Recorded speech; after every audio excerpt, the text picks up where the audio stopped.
Iran, America సహా మిగిలిన దేశాల్లో వణుకు ఎలా పుట్టిస్తుందంటే ఇప్పుడు అసలు తలని కనుక కత్తిరిస్తే మొండెం యుద్ధం చేయలేదు అనేది ఒక పాతకాలం నాటి యుద్ధ రీతి.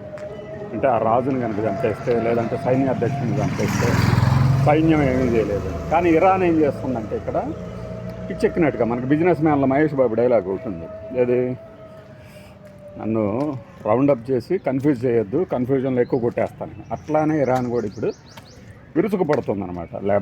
మన బహ్రైన్ కానీ, యూఏఈ, కువైట్, ఖతార్, దోహా వీటి మీద ఎలా అంటే దానికి ఉన్నటువంటి డ్రోన్లు కానీ, మిస్సైల్స్ అటాక్స్ కానీ, షాహిద్ అంటారు, అట్లానే ఈ బంకర్ బ్లస్టర్స్ కాకుండా చిన్నపాటి డ్రోన్లతోనే అది ఎలా సాగుతుంది అంటే ఈ యుద్ధ రీతి అమెరికాకి కానీ ఇజ్రాయెల్కి కానీ అసలు మతిపోతుందన్నమాట. ఇదేంటి ఖమేనీని ఖతం చేస్తే అసలు ఇది ఎలా ఉందంటే 10 రోజుల్లోనే యుద్ధం ముగిచ్చేస్తానని ప్రగల్భాలు కలిగాడు అప్పట్లో పుతిన్ 4 ఏళ్ల క్రితం ఉక్రెయిన్ మీద.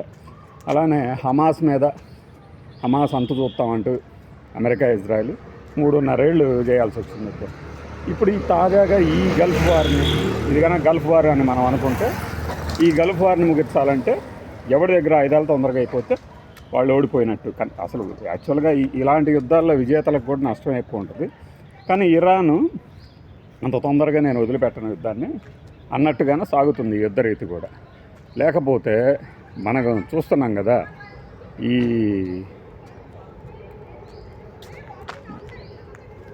యుద్ధం ప్రారంభమైన 5 రోజులకే దాదాపు 1,00,000 కోట్లకు పైగా ఖర్చు అయింది అమెరికాకి. దానికి తోడు కేవలం $20,000 కొన్ని డ్రోన్లు తయారు చేస్తారు ఇరాన్ వాళ్ళు. అది ఆ డ్రోన్లకే షాహిద్ 136 అని పేరు. అలాంటి ఈ డ్రోన్లతో $2 మిలియన్ నుంచి $4 మిలియన్ వరకు ఖర్చు అయ్యే అమెరికన్ పేట్రియాటిక్ డిఫెన్స్ సిస్టమ్స్ని బ్రేక్ చేయాలి.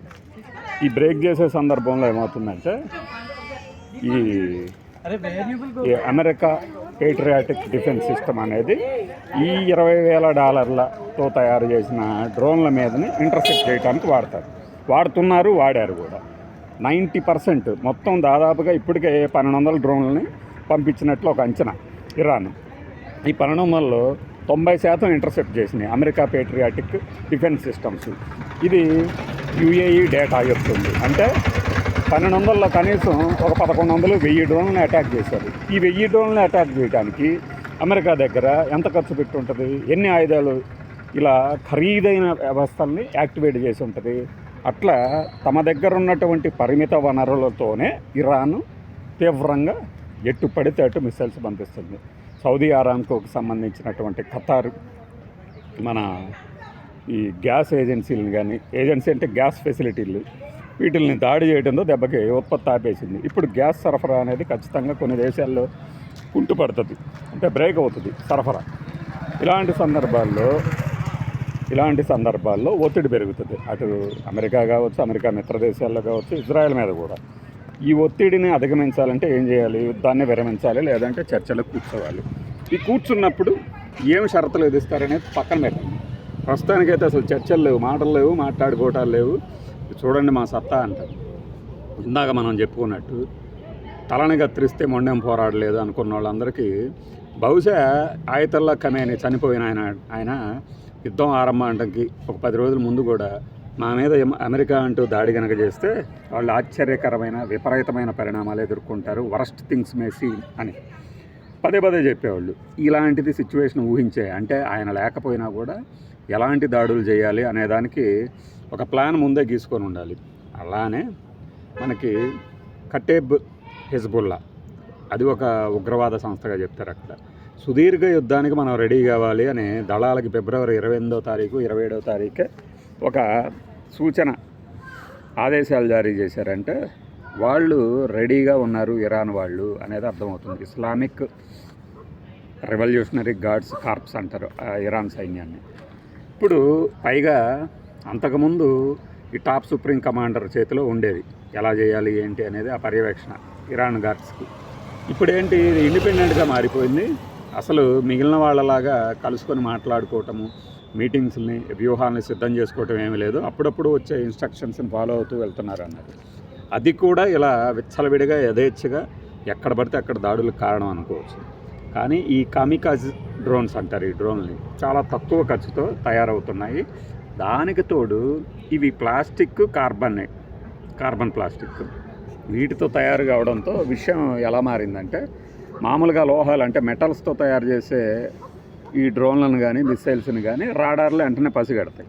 బట్ అత్యంత ఆధునిక రక్షణ వ్యవస్థలుగా చెప్పుకునే ఈ అమెరికా తయారు చేసినవి కానీ మరొకళ్ళు తయారు చేసినవి కానీ ఆ డ్రోన్ డిఫెన్స్ సిస్టమ్స్, ఈ కామికాజ్ డ్రోన్స్ ఇవి దగ్గరికి వచ్చినప్పుడు ఇక్కడే కూర్చుంటాను నేను. ఓకే ఓకే, ఆ కుక్కలతో జాగ్రత్త, నువ్వు చాలా వచ్చినాయి. ఈ కామికాజ్ డ్రోన్స్ మాత్రము ఏంటంటే ప్లాస్టిక్ కింద చెప్పాం కదా ఒక పదార్థం, అలాంటి పదార్థాలతో తయారు చేయడం వల్ల మోస్ట్ సొఫిస్టికేటెడ్ ఎయిర్ డిఫెన్స్ సిస్టమ్స్ని కూడా చాలా దగ్గరగా వచ్చేంత వరకు కూడా పసిగట్టలేకపోతున్నాయి.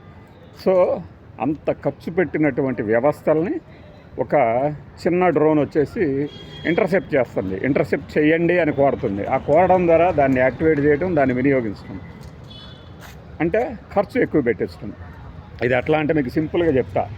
ఒక చిన్న చిట్టెలుక మీదకి ఏనుగు ప్రయోగం ఇస్తే ఎలా ఉంటుంది? చిట్టెలుక ఏనుగు తాలూకు నష్టం ఎంతైనా కలిగించవచ్చు. కానీ ఏనుగు కనుక పడిపోయింది అనుకోండి, చిట్టెలుక పోయినా కూడా చిట్టెలుకను ప్రయోగించిన వాళ్ళకి నష్టం చాలా తక్కువగా ఉంటుంది. అదే చిట్టెలుకకి ఏనుగుని చంపే సామర్థ్యం కనుక వచ్చిందనుకోండి, ఇది చూడండి ఎనుకోకలు ఉన్నాయా,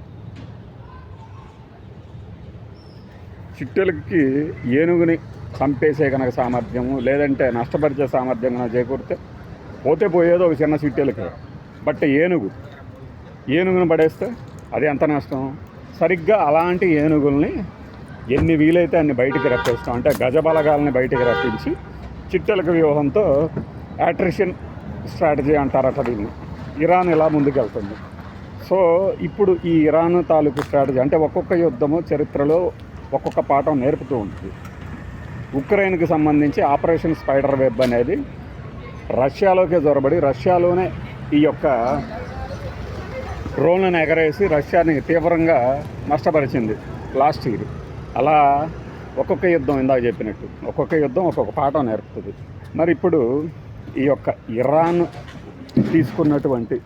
ఇరాన్ ప్రయోగించినటువంటి ఈ వ్యూహం దెబ్బకి అమెరికా కానీ ఇజ్రాయెల్ కానీ తరలబట్టుకుంటున్నాయి. వీటిని నివారించడానికి అనివార్యంగా పెద్ద పెద్ద వ్యవస్థలను వాడాల్సి వస్తుంది. పెద్ద వ్యవస్థలను వాడటంతో ఖర్చులు పెరుగుతున్నాయి. ఖర్చులు పెరగడంతో ఒత్తిడి పెరుగుతుంది. ఒత్తిడి పెరగడంతో చివరికి ఆయుధాలు అయిపోయినా, ఒకవేళ డబ్బులు ఖర్చు పెట్టలేని స్థితి ఏర్పడినా, ఎక్కువ కాలం యుద్ధం కొనసాగితే ఇంకా ఈ నష్టం అనేది అమెరికా ఇజ్రాయెల్ సేనలకి ఎక్కువ ఉంటుంది అనేది ఒక అంచనా. ఇది ఇరాన్ వ్యూహం మీద ఇప్పుడు ప్రపంచం మొత్తం మాట్లాడుకుంటుంది. ఈ కామికాజ్ డ్రోన్ల గురించే